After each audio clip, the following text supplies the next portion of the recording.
بسم اللہ الرحمن الرحیم۔ السلام علیکم۔ کوشش کر کے سارا واقعہ پڑھیے گا۔ حضور اکرم صلی اللہ علیہ وسلم کی کوئی بہن نہیں تھی، لیکن جب آپ سیدہ حلیمہ سعدیہ رضی اللہ تعالیٰ عنہ کے پاس گئے تو وہاں حضور کی ایک رضائی بہن کا ذکر بھی آتا ہے جو آپ کو لوریاں دیتی تھیں۔ اس کا نام سیدہ شیمہ تھا۔ شام کے وقت جب خواتین کھانا پکانے میں مصروف ہو جاتی تو بہنیں اپنے بھائی اٹھا کر باہر لے جاتی اور ہر بہن کا خیال یہ ہوتا کہ میرے بھائی زمانے میں سب سے زیادہ خوبصورت ہے۔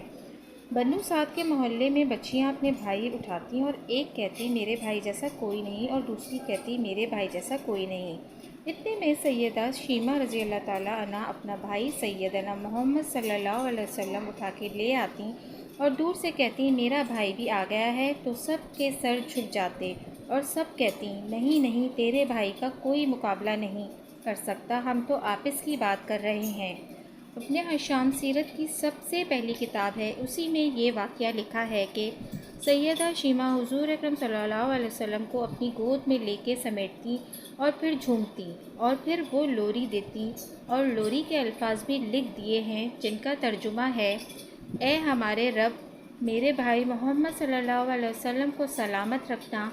آج یہ پالنے میں بچوں کا سردار ہے، کل وہ جوانوں کا بھی سردار ہوگا، اور پھر جھوم جاتی۔ سیدہ شیمہ نے کہا قصہ کس لیے؟ لوگوں نے کہا جو لڑائی ہوئی ہے اور اس میں ہمارے آدمی گرفتار ہو چکے ہیں۔ باتیں کرتے کرتے کسی کے لبوں پر محمد صلی اللہ علیہ وسلم کا نام بھی آ گیا تو سیدہ شیمہ رضی اللہ تعالیٰ سن کر کہنے لگیں اچھا، تو کیا انہوں نے تمہارے لیے لوگ پکڑے ہیں؟ کہا ہاں۔ سیدہ شیمہ رضی اللہ تعالیٰ عنہ نے کہا تم رقم اکٹھی کرنا چھوڑ دو، مجھے ساتھ لے چلو۔ سردار نے کہا آپ کو ساتھ لے چلیں؟ سیدہ شیمہ کہنے لگی ہاں، تم نہیں جانتے وہ میرا بھائی لگتا ہے۔ قبیلے کے سردار کے ساتھ جب سیدہ شیمہ حضور اکرم صلی اللہ علیہ وسلم کے ڈوری خیموں کی طرف جا رہی تھیں اور صحابہ کرام رضی اللہ تعالیٰ عنہ کی ننگی تلواروں سے پہرا دے رہے تھے، وہ مدنی دور تھا۔ ان کو چھڑانے آئی ہوں۔ حضور اکرم صلی اللہ علیہ وسلم نے فرمایا بہن، تم نے زحمت گوارا کیوں کی؟ پیغام بھیجے تھی میں چھوڑ دیتا، لیکن تم آ گئیں، اچھا ہوا ملاقات ہو گئی۔ پھر حضور اکرم صلی اللہ علیہ وسلم نے قیدیوں کو چھوڑنے کا اعلان کیا۔ کچھ گھوڑے اور چند جوڑے سیدہ شیمہ کو تحفے میں دے دیے، کیونکہ بھائیوں کے دروازے پر جب بہنیں آتی ہیں تو بھائی خالی ہاتھ تو بہنوں کو نہیں لوٹایا کرتے۔